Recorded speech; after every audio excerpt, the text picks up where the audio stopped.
is Paul. Yes. I really wasn't reading this dictionary, but I just thought that I'd look at it for just a second. Yeah. This sales tax, yes. It's a tax placed on the sale of goods. Yep.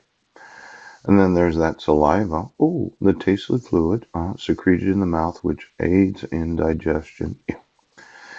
And then there's the salutation. It's an expression, a greeting of goodwill, as used to open a letter. Oh.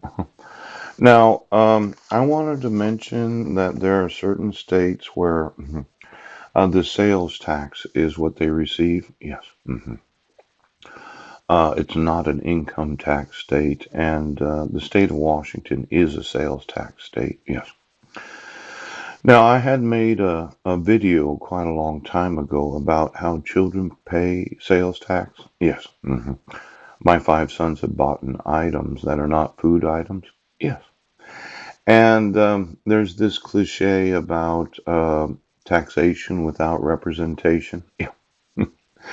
Now, yesterday, I explained that the federal government considers certain individuals having to have the duty of the enforcement of the laws. Yeah. And I woke up this morning with the thought that somebody was saying I have a problem today. I don't have a problem. I really don't. I'm going to inform you of what the law says, and then each and every state is going to have a problem. Now, there's this thought of the federal government being liable for the certifications of those that are in law enforcement. And we got a list of all of them? Yes. And each and every state, territory, possession, and other nations? Yes. That are members of the Federation. And then there's this other problem of psychiatrists as employees of any state? Yes.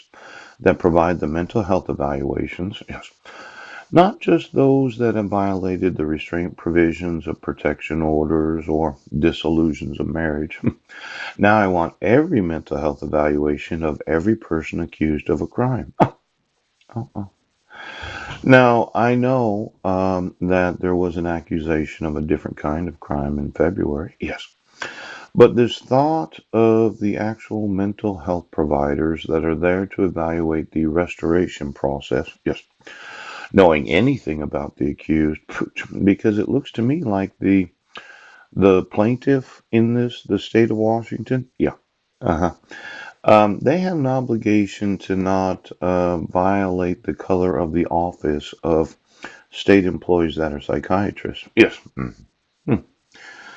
Now, when I mention these lawsuits, yes, I'm the plaintiff. Yeah.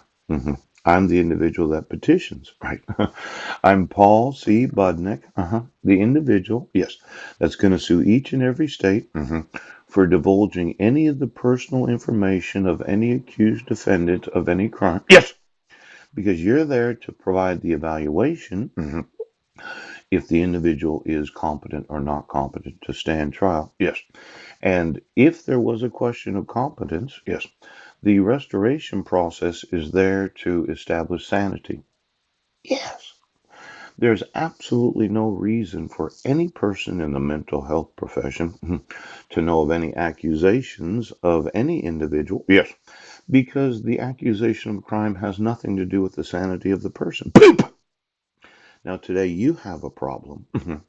You have a problem known as sales tax. Oh, now, when we really look at it, yes, this little lawsuit yesterday became a huge national class action lawsuit. For every individual that was accused of a crime, yes. Will you deprive them of a right to a speedy trial? Yes. A jury trial right now. See, as I read this Constitution, yes, there are certain guarantees in it. Yes. And one of those guarantees is a right to a speedy trial. Hmm. Now, I'm not, that's right, crazy for knowing I wasn't in Sequim, Washington. As I mentioned, I had the very best of evidence because you can't tamper with, yes, the audio or video of a bus surveillance camera. And then this idea that you're just going to say people are crazy. Now, looking at the Fifth Amendment, no, you cannot be deprived of life, liberty, or property without due process of law. Then there's the Sixth Amendment. Yes, in all criminal prosecutions, yes, the accused, those that are obligated to have mental health evaluations, yes, yes, yes, that if they were, well, considered, yes, not competent to stand trial, yes, would go through the restoration process so that they could stand trial, yes. The individuals employed for those processes, yes, do not have any legal right to know what the individual's accused of right now, or whether or not they stood trial, yes, or whether they were found guilty or not guilty. Now, shall enjoy the right to a speedy and public trial. Yes. Now, it's very interesting. There's a 60-day speedy trial or a 90-day speedy trial. Poop! And we look at this public trial. Yes, it happens to be a jury of my peers. Yes, by an impartial jury of the state and district wherein the crime shall have been committed. Yes. Now, obviously, if you have no evidence accusing the individual, yes, because I wasn't in Swim, right. I wasn't in Brennan, that's right. And I wasn't cyber stalking because I was informing you of a crime. The Sixth Amendment right, yes, for every time I find right now, I'm going to sue you in a class action lawsuit for violating the Sixth fucking Amendment.